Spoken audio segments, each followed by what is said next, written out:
বিস্ফোরণের ধাক্কায় আকাশে উড়ছে মরদেহ, এমন বিভৎসতার সাক্ষী হয়েছে গাজা। সেই রোমহর্ষক দৃশ্য ধরা পড়েছে স্থানীয় সাংবাদিকের ক্যামেরায়, যা ভাইরাল হয়েছে সামাজিক যোগাযোগ মাধ্যমে। এতেও অবশ্য থামেনি ইসরায়েলের আগ্রাসন। এই দৃশ্যের বর্ণনা দেওয়ার সাধ্য কার? নৃশংসতা, নির্মমতা, বর্বরতা, কোনো শব্দই কি জুৎসই? সিনেমার দৃশ্য নয়, আর্টিফিশিয়াল ইন্টেলিজেন্সের ব্যবহারও নয়। বিস্ফোরণে বিধ্বস্ত ভবনের ওপর কালো ধোঁয়া, তারই মাঝে খেয়াল করলে চোখে পড়বে উড়ন্ত মানবদেহ।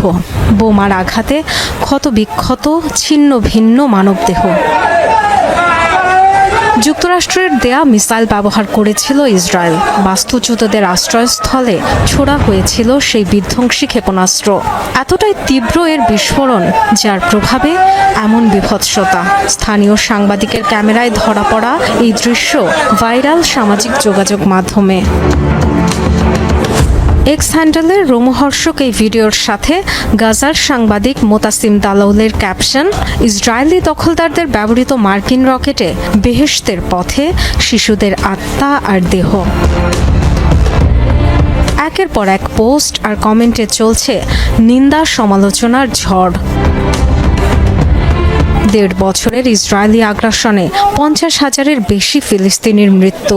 কেবল সংখ্যা দিয়ে তো এই নিষ্ঠুরতার গভীরতা বোঝানো সম্ভব নয়।